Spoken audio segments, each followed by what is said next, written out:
This is Suspenders Unbuttoned, a podcast where friends talk with friends about TV, movies, and books.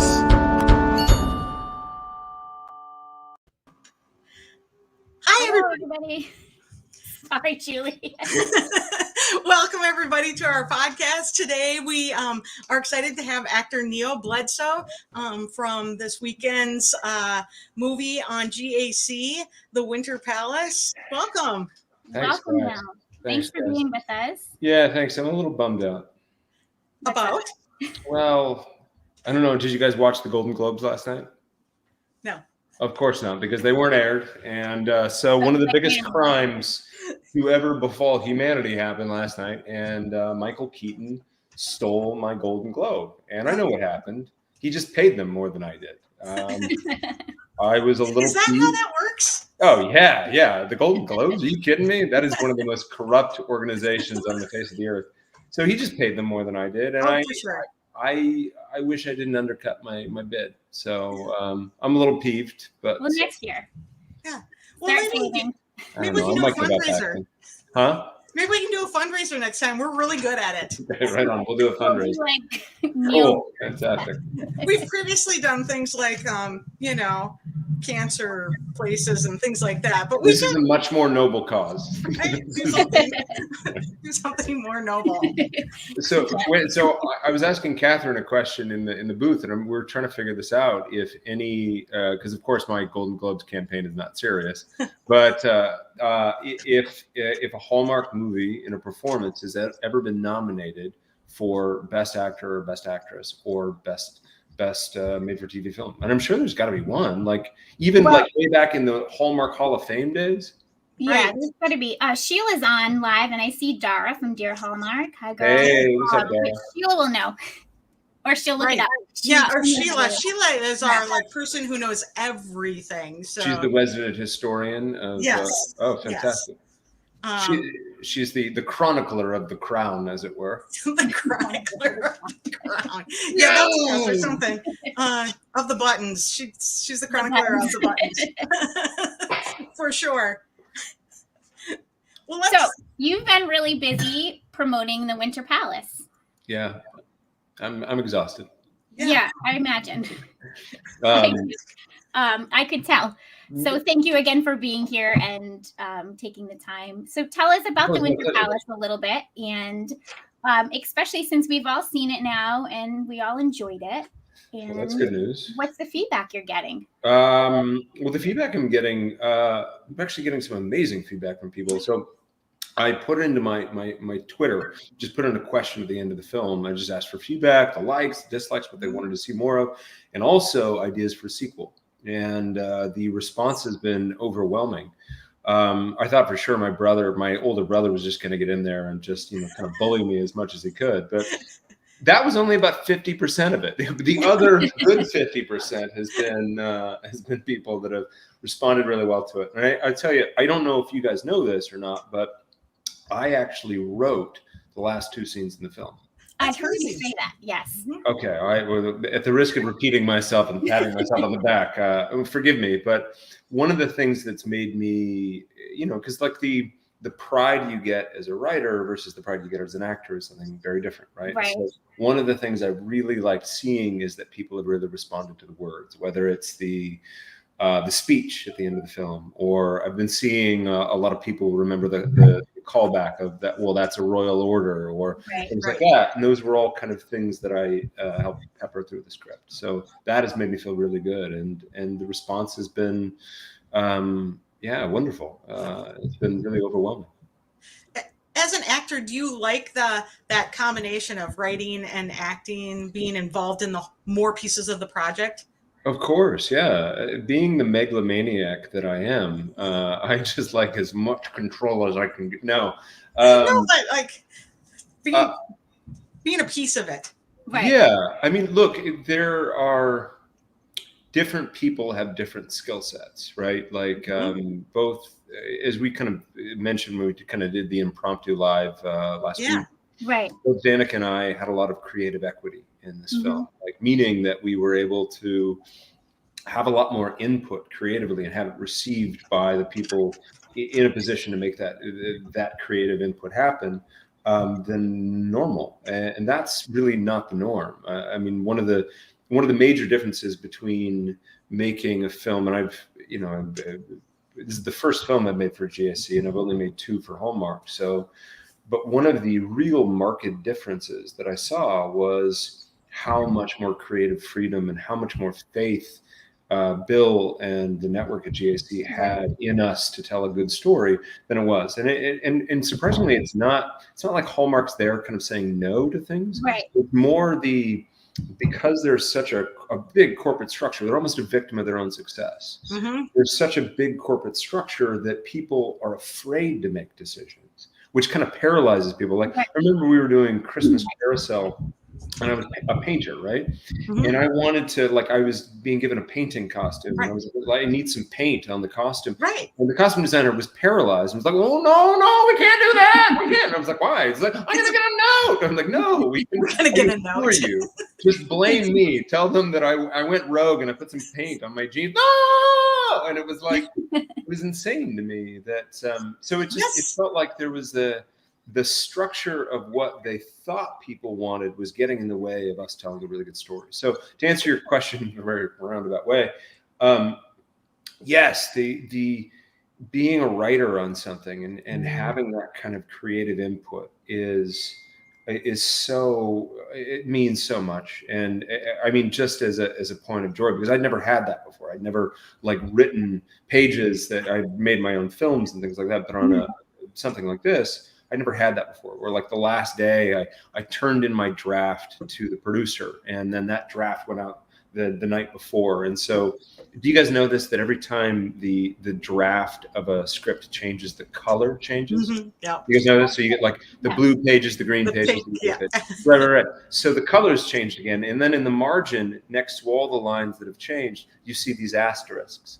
And there was something about seeing all those asterisks in a row that just made me I was like, this is so cool. You did that. Yeah. Yeah. And so like little changes, like one of the things that we wanted to do with the character Tilson, so beautifully played by Jennifer Wigmore, is we had, Catherine's saying that Hallmark Hall of Fame, 298 nominations. Oh. Wow. Okay. Hallmark Hall of Fame. Yes, that's not surprising. 290, but there are not 298 years that the Emmys have been around. That's really wonderful. Now, Catherine, what I would really be interested to know is for what and what has won, not just nominations. Right. So that's for Catherine. Thank you very much, though. That was wonderful. But your job's not done. She loves doing that kind of stuff, though. Okay. She does. She loves it. Sheila's saying in the comments, the last Hallmark Emmy nomination or wins was for the Hall of Fame project in 1968. Oh, wow. Okay. And I wonder what that Hall of Fame project was. Wow. So that means that Hallmark has been around since 1968. Wow. I didn't know it was that old. I'm going to be honest. Or is it 19? Like, I wonder if it's. They were like big in the 80s, right? When I was a kid. Yeah. You know what like blew my mind? My second job ever was on the soap opera Guiding Light. You guys remember that? I've heard of it. Yep. That had been around on the air in some way, shape, or form since 1924. That's crazy. Wow. That's actually where the term soap opera comes from. Do you know where it comes from? No. So Procter and Gamble was the company behind the show, soap. And they actually literally comes from soap as a radio show. It was literally soap. Yeah, they were selling soap to people. That's fantastic. Okay, so I more about the Winter Palace. So you got to write. Was that planned out ahead of time, or did that happen organically after you were there? It just kind of happened organically. I think so. Like I said, Danica was the executive producer on this. And I think that was the first time, or maybe she's been an executive producer before, but whether she had been an executive producer or not, one of the things that she kept telling us was that this was the most welcome that her ideas had ever been. It was like that the ideas were welcomed by the producers. Oftentimes you can kind of get a nominal executive producer credit. Somebody going, okay, that's cute, but just act. Just look pretty. And so one of the other odd things about kind of the quarantine process right now, when you kind of like go to a different country, is it gives you this like, this block amount of time where you're just working on the film. Oftentimes it's like you're flying there the day before, or you're kind of like getting there and you're all mixed up. So we had this block of time that we were rehearsing and really kind of pulling the script apart, reading it over and over and over again, giving notes to the director. And our wonderful director, T.W. Peacock, really had a lot of like input and a lot of really wonderful ideas, along with Danica and I. And every idea that we seemed to give TW was welcomed. And we run it by our producer on set, Amy Krell.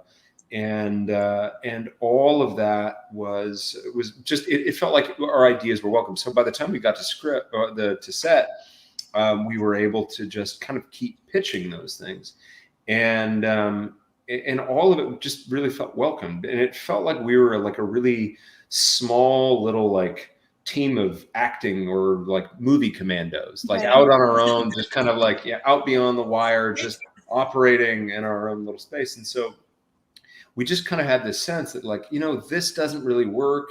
And oftentimes like the writers that wrote our script they're wonderful. They're top-notch writers, and not to knock them, but they're gone from this process, so in like they are no longer really involved. So you can't like go, hey, what did you mean by this? And oftentimes scripts are so kind of chopped up as they get notes from the network, which would be GAC or Brad Crevoy's company, so like you're getting so many different notes. So oftentimes you have this kind of Franken script that doesn't really make a lot of sense. So you have to kind of like streamline it. And so by the time that we really kind of saw it, like little things just started to make sense. And the first change I made was the note that Danica gives me to kind of like change my life and leave me and like notes for a king.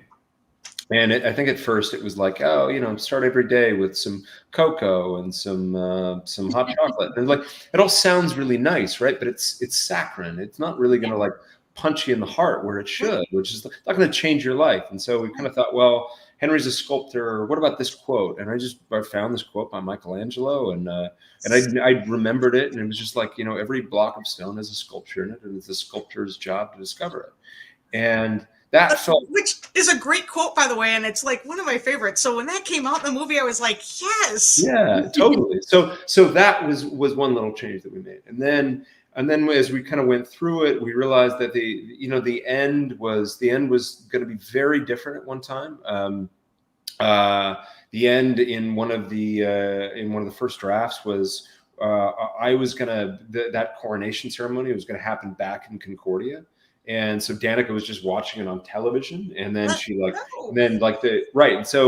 so that had really changed. And then, but it all felt very quick, and we had to go to like, this doesn't really work. And like, part of it is like, you're explaining so much of the plot, and you're getting caught up and things like that. So we had this idea that I would just kind of motor mouth it.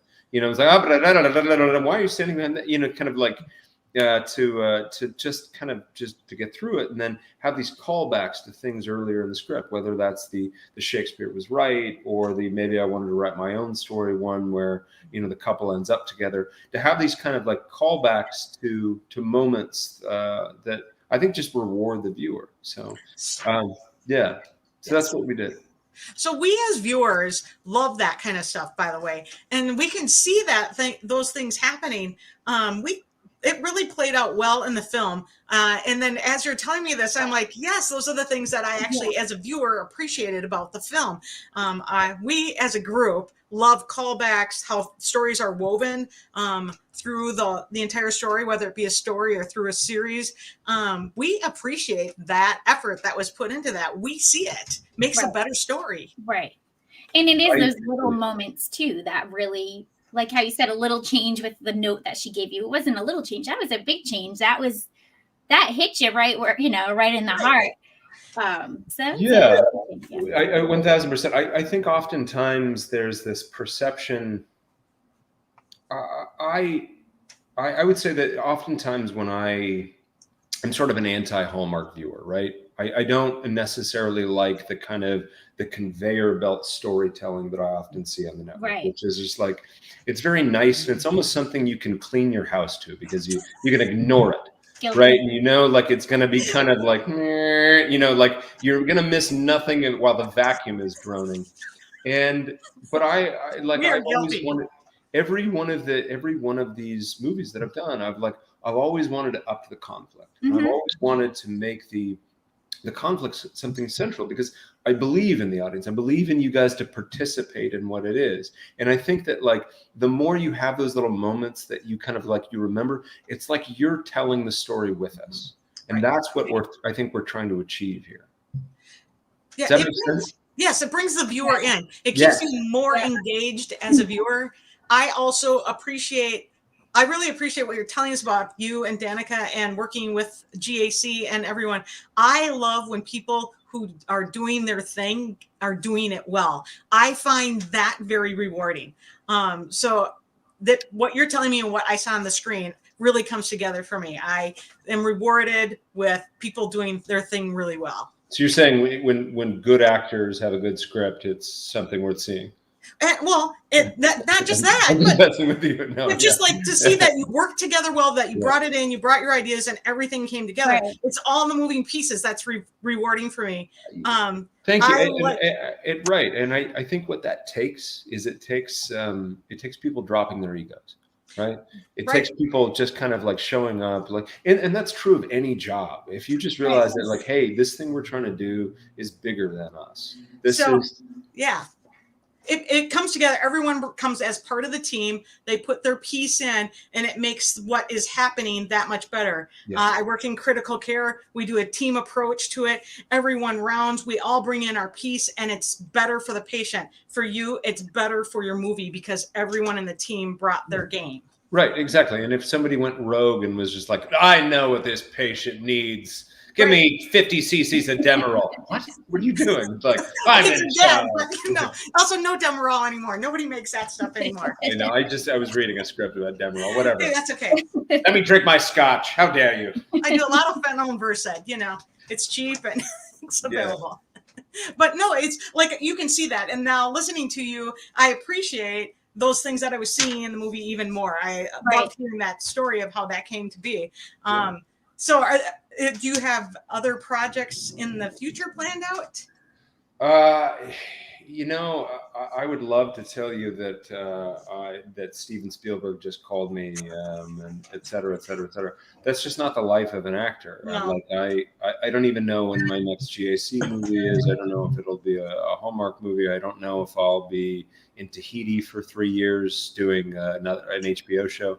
I mean, I've been really successful at making money doing this, but I'm a bit of a professional dilettante. Like I don't know if you guys know this, but I've been like an Old Spice man. I've modeled once in my life in Tiffany's. Like I've played flying Nazis in Amazon shows. I just saw you in Shameless. Exactly. Shameless. I've been in Smash. Like I've kind of been all over the place, and while that's for Sports Illustrated, I've written for Sports Illustrated, and so it's like and I guess when I was a kid, I always thought actors like me were kind of sad, no, hear me out, because I was always like, oh God, well, the poor thing never found a home. But now I'm like, oh, I kind of get it. Like this is what's interesting, This is like the thing that's like, because I've been lucky enough to do one thing, which is to professionalize my curiosity. Right. No, I love it because you know what you're doing. You just don't know exactly when or where that's going to happen. Right. Well, welcome to critical care. We never know what's going to land on the roof or roll in the door. We know what we're doing. We just don't know when we're doing it. Right. Exactly. It's like you're almost fielding things. You know what your skill set is, but you don't know how you're going to apply it in any given day. Yeah. Right. No, that's super, super interesting. Okay. Question, Sarah? Sure. I'm trying to think of things you have not been asked yet. After this movie, you spent a lot of time promoting it. You've done a crap ton of podcasts. and all the lives and promotions. So what do you do to kind of recharge and reset and, A lot of professional hair care for me. And I just want to take a time out. My hair looks gorgeous right now.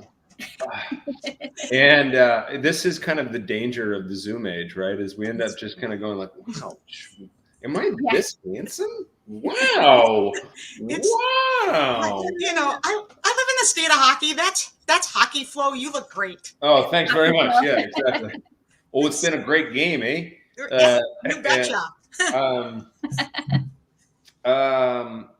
How do I, the question is how do I unwind and relax, and how do I kind of unplug from all this? Right. And just recharge for whatever your next creative project will be. Well, yesterday I had to, my girlfriend and I went to go get massages at a Chinese massage place that I think was like $60 for 60 minutes. But I kind of just keep moving. I've got a couple writing things that I'm hopping right back into. I'm working on a book proposal, and I'm working on another, like acquiring a piece of IP from a magazine to turn into a film. So I kind of keep moving. But I guess that I think the way that I always kind of really ground myself is to get in touch with like a bit of like earthly pleasure, and like for me yesterday, that was the best pancakes I had ever had in my life. And they're at this place in Brooklyn. It's on Greenpoint. It's in Greenpoint. And they're like, I swear to God, they're like fried in clarified butter and just soaked in syrup, and just having those and kind of going like, I'm so tired. And it was like that's what I did to recharge. Yes. Fried food therapy. Yes. Right. Everyone should have fried food therapy.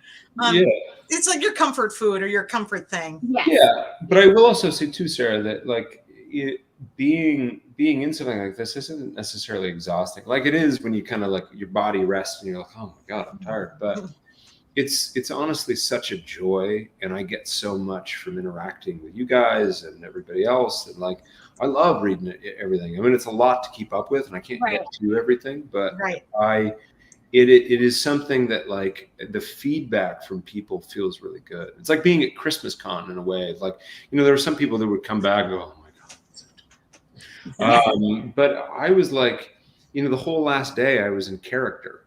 I saw you. Oh, you did? Oh, fantastic. Well, just was walking by, and I was like, what? You already left. And I'd never been there before. I was like, I didn't know what to expect. I was like, you know what? Today, I'm just going to be Prince Whitaker. I was like, hello. And so I'd give people like one-on-ones, and I'd be like, hello, oh, we're madly in love. Look into my eyes. Yes. And when you're performing, not just, for people, but with people, there's a lot of energy that's exchanged through that.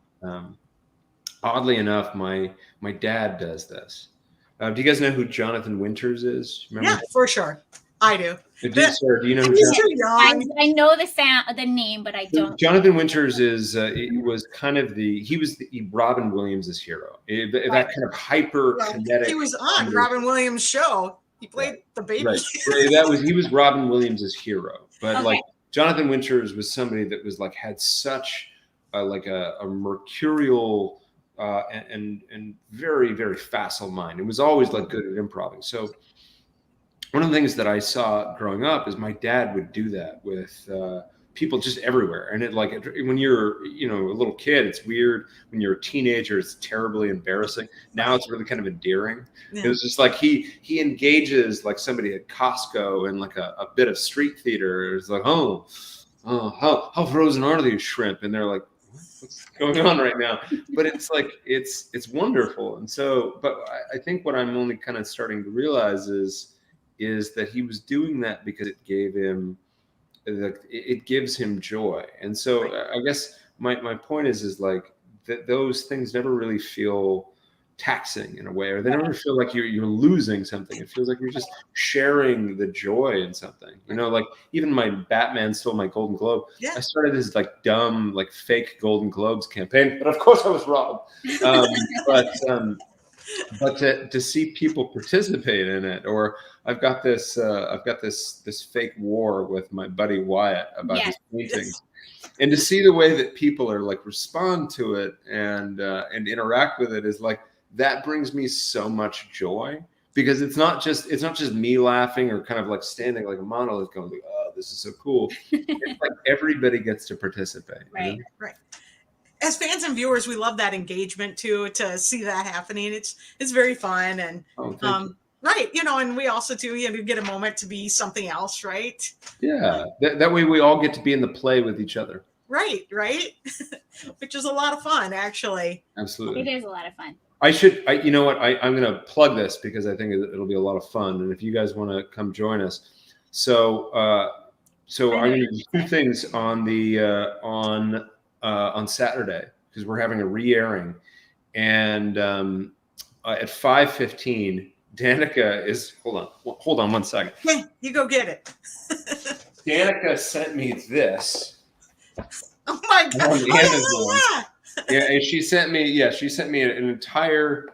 I'm sure it's not real gold silverware set on Amazon. So I'm positive it's not real gold. But so we're gonna have an etiquette lesson at 5:15, and then at 6, Wyatt Bunce is gonna join me, and we're gonna have a critics viewing of the Winter Palace. We totally need to watch that. Oh yeah, it'll be a very different viewing experience, I'm sure. So the critics viewing.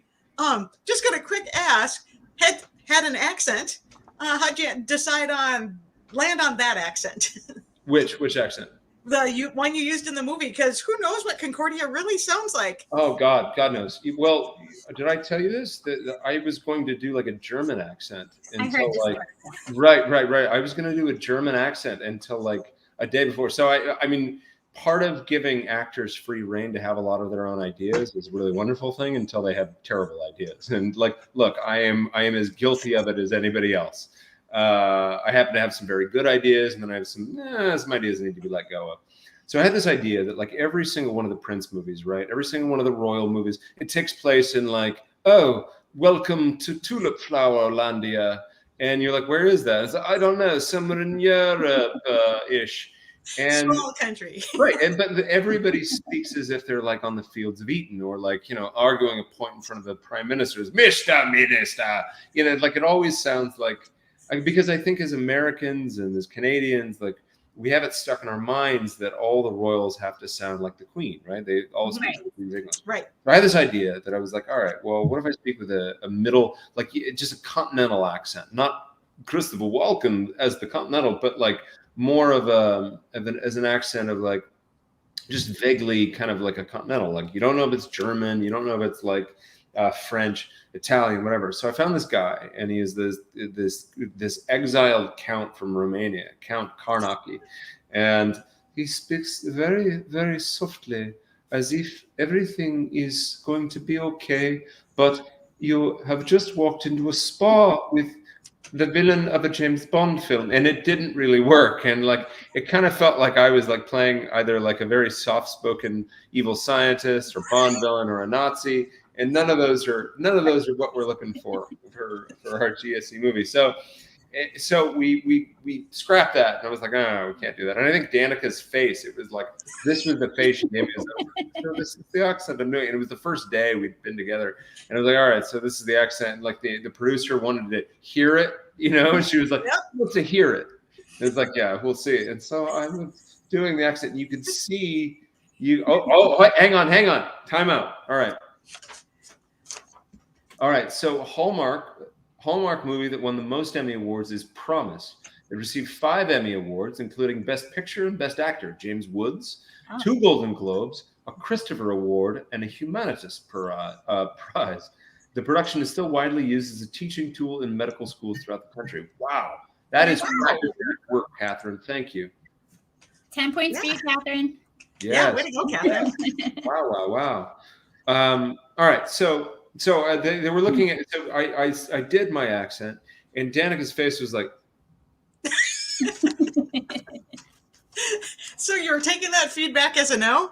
Yeah, exactly. And I knew. I was like, all right. So I'd done like a very like specific accent to I'm still looking at my hair. It's good. It's good. So I did a very specific accent for a Christmas Carousel, and I was like doing kind of a combination of Hugh Grant and a few others like Eddie Redmayne, a few others, but like very kind of like, and very playful.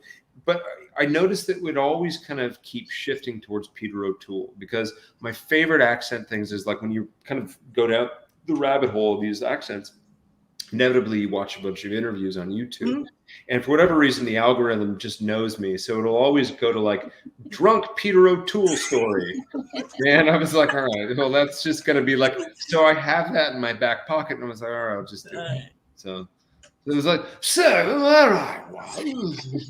And yeah, that's what it is.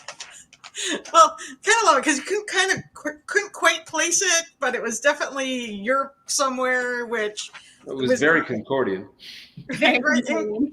Oh, Julie, didn't you say you guys were laughing a lot about that? Oh, well, our son graduated from Concordia College, which is in the Fargo Moorhead area.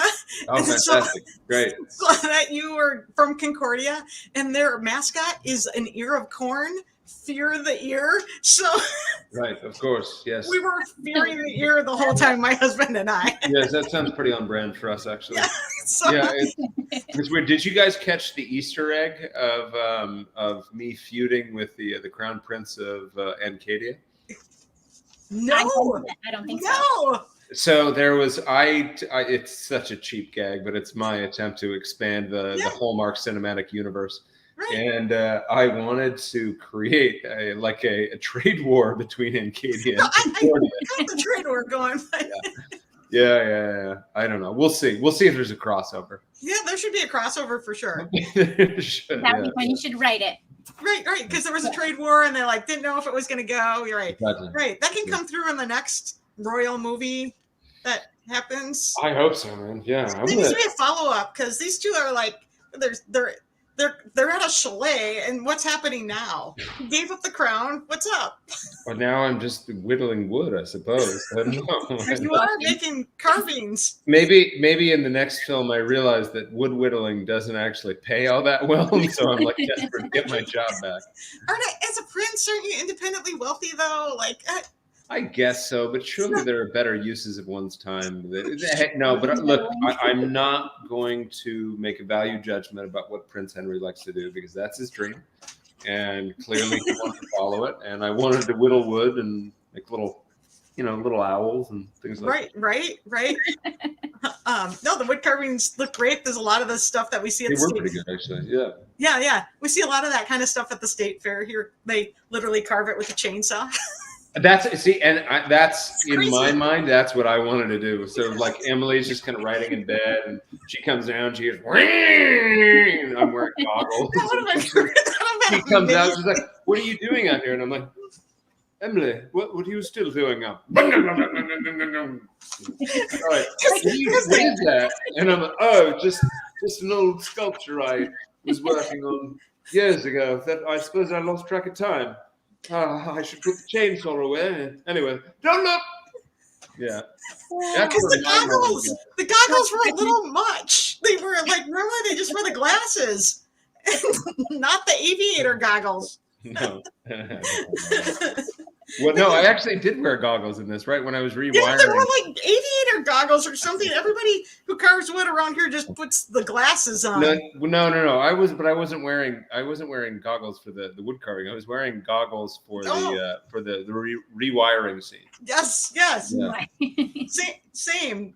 No goggles for that. Yeah, no goggles. Of course, but I was a first timer, so I didn't know these things. And look, you got to use whatever's laying around. I know. Look, guys, I am a shameless panderer for laughs, and I'm just trying to.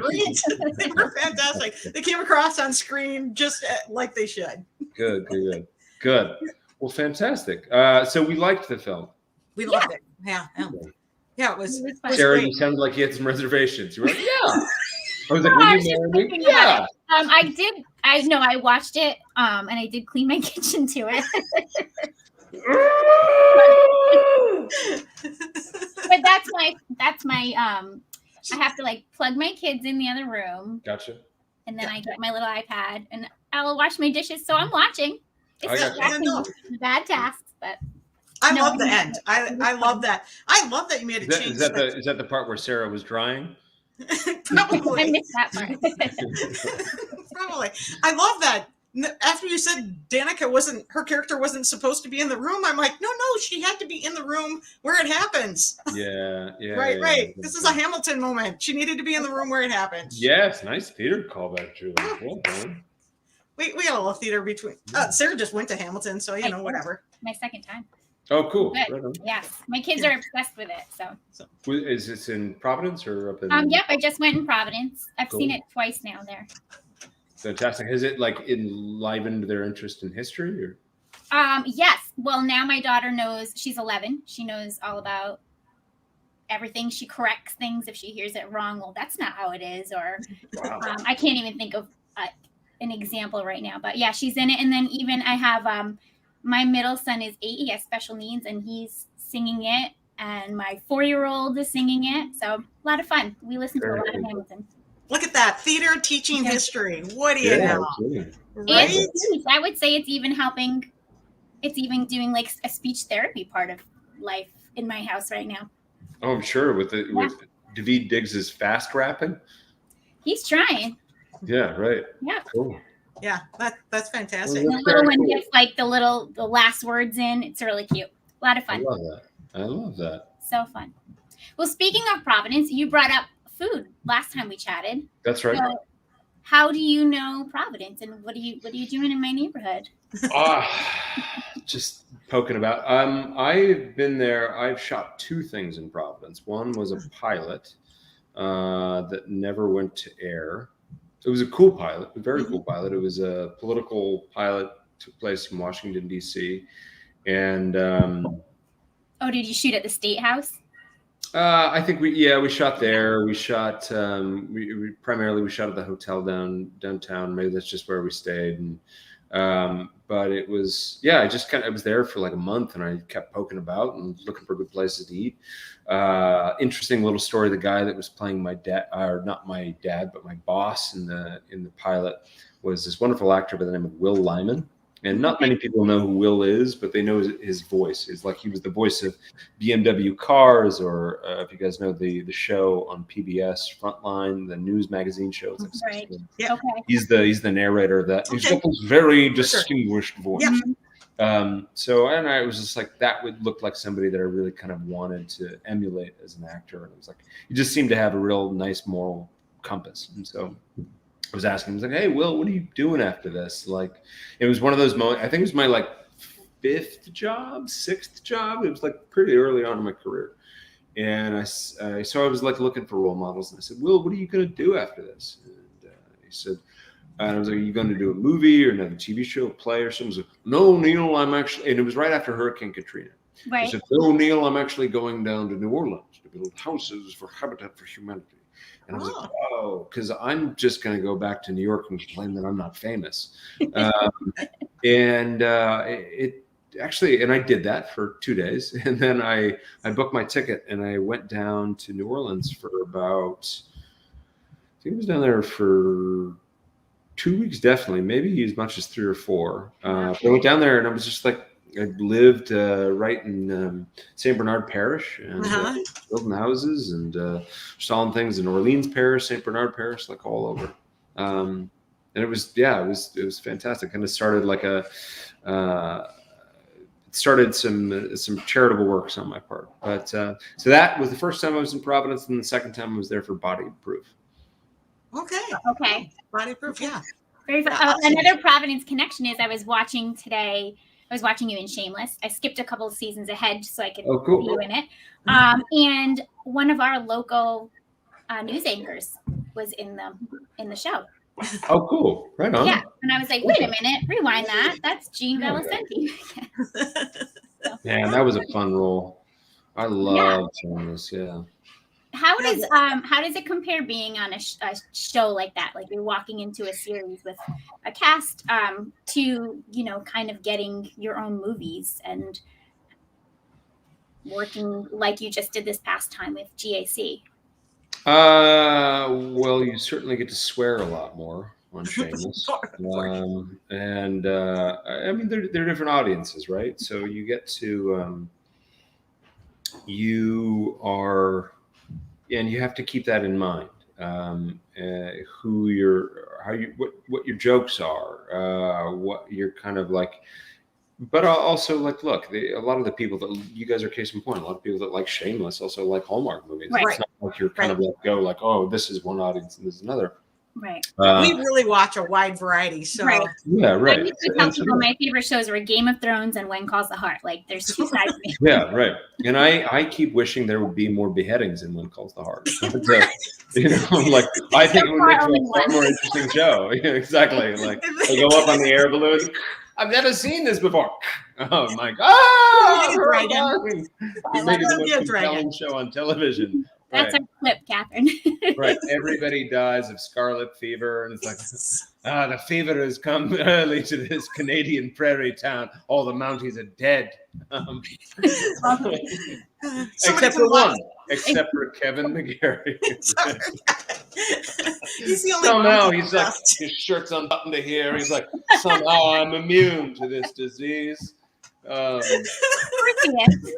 Which is somewhere where he's at right now. Like, we love you, Kevin. We do. He's just left unbuttoned, but he doesn't have anything. He's kind of just like I have never seen such a pronounced Adam's apple. Like Kevin has one of the most beautiful man necks I've ever seen. It's like a male swan. He's like. And the jawline, but I don't know what you're talking about. The jawline just looks like it's chiseled. I mean, I put some heavy makeup on. I don't know if it's really. We can tell. No, I'm kidding. I'm just gonna clench my jaw. But to answer your question, like, yes, there's like, I don't think there's not such much of a qualitative difference. Like, you're still telling a great story. You're telling the best story you can. But the one difference is like. One of my favorite things about working on Shameless was there was a note on the front of every script that we would get. And it says, per set policy, there are no sides provided on Shameless. Please come prepared knowing all your lines. And that was a note from Bill Macy, who's kind of like, who really sets that tone for all the actors. So when you're joining that as a guest or as a recurring character like I was, that's the tone you're walking into, and that's been set by somebody else that's earning far more money than you. Mm-hmm. That's there and is kind of comfortable, and like it's sometimes you're there and you're trying to get your bearings, and you're trying to, like, I remember asking Emmy Rossum 1,000 dumb questions, and like you kind of like you're gauging how long you're going to spend with this person, how much energy you want to get to know them. Right. And that's kind of your job there. And your job is to be competent and kind of largely stay out of the way and adopt to their style. Mm-hmm. But on a movie like this, like one of the things is Danica and I really get to set the tone. So we get to really kind of, and if we want to be jerks about it, we can be jerks about it. But if we want to like get out of the way of ourselves and just tell the best story we can, then we can, we can set that tone and go like, hey, do you have any ideas? Like, you guys watch the show NCIS? Yeah. So, I don't follow it, but I've seen it. Yeah. Yeah, of course. Well, I don't watch it myself either. I was on the New Orleans version, but one of the things that I've always heard, and I've always loved this, is I've always heard this about Mark Harmon. And Mark Harmon, of course, is like, he's an executive producer, huge television star, has been in the business forever. He will make the guest actors feel like they're regular cast in terms of like, hey, what do you think of this idea? Do you have any ideas? How do you want to play this? And so I think that's the goal, right? Because if you awaken creativity in all these other people, it makes your job that much more enjoyable and that much easier. Yeah, I love that. You build the comfort and the confidence, and you get a much better outcome. 1,000%. Yeah. We do that at work. We're building up. It's a teaching hospital. You have to build up the comfort and the confidence of all the residents there, and you get a better team member as part of that. So, I can totally see that on a set. One of my dear friends just went to nursing school. She was an actor here in New York City for a long time. She moved back to Cincinnati to become a nurse, and I imagine that you get a lot of different people from all different walks of life that are coming to the teaching hospital, right? And so you're and I think the kind of amazing thing that I've learned over Geez Louise, I think it's almost 17 years in this business. Mhm. 17 years since I got out of school. One of the things that I've learned is like, that you meet people where they're at, and they've got this whole breadth, Right. and this is a metaphor for life. They've got this whole kind of like breadth of experience behind it. And so like, yeah, you can kind of and you can pretend as if you're more important because you're like you're the star of this movie today, or you're the star of this TV show. Or you can pretend that you're less important because you're an extra or something like that. But you're like, it's always in flux. And I think the really amazing thing is that you talk to anybody, and like they will have an amazing story about how they got there. And I'll give you one example of that before I shut up, which was this. I was working on this film called Police State, and I remember I just got into a conversation with one of the extras on set, and he was a doctor. He was an honest to God MD from Egypt that had like come over here, and it was after Tahrir Square and the Arab Spring. And this is somebody that was doing something with his life and had done something with his life that I couldn't even fathom, nor had any acuity at. And yet he was just so grateful he was like, the movies. And I was like, this is so cool, because usually I think we're taught to just treat people like what their station is in life, like that their value is what their job is right then and there. And I think in a perfect world, and certainly the tone that Danica and I try to set is that everybody has a voice, and that everybody has a lot of value. And then I think you have things like the Winter Palace that come together that have a little extra magic, and you don't really know why. And I think it's because everybody's participating in telling the story. Right. Yeah. Right. And you see it even like on the Friendly app. It's one of the top movies that's airing on Friendly right now, because people are going after it. They're coming to watch it. And then there's talk around it. The buzz is still going. People are still talking about it, right? Yeah. We're still getting tweets. We're still getting posts. Absolutely. Yeah. Well, it's my Golden Globes campaign. Definitely. Yeah, for sure. That's what's bringing it. We're all in. We're behind you. Yeah, for sure. Before we start wrapping up, because I know you had a bit of a time limit, are you coming to Ramadrama? Man, we're gonna see. Man, I think I might just keep you guys on your toes. We'll see. We'll see. When we get there. Guys, I just don't know if I'm handsome enough. I gotta compete with Andrew Walker, Tyler Hines. Are you kidding me? Look, I was. Here's the thing. I was a little bit peeved that Christmas Con put me between Cameron Matheson and Brennan Elliott. And I was like, I felt like I was in the middle of a handsome sandwich. And I looked down those, Brennan Elliott had this huge line, Cameron had this huge line, and I was like, I feel like an also ran right now. So look, I don't know if my ego can take it to be in a room with all that bohunk. It's a smaller thing. It's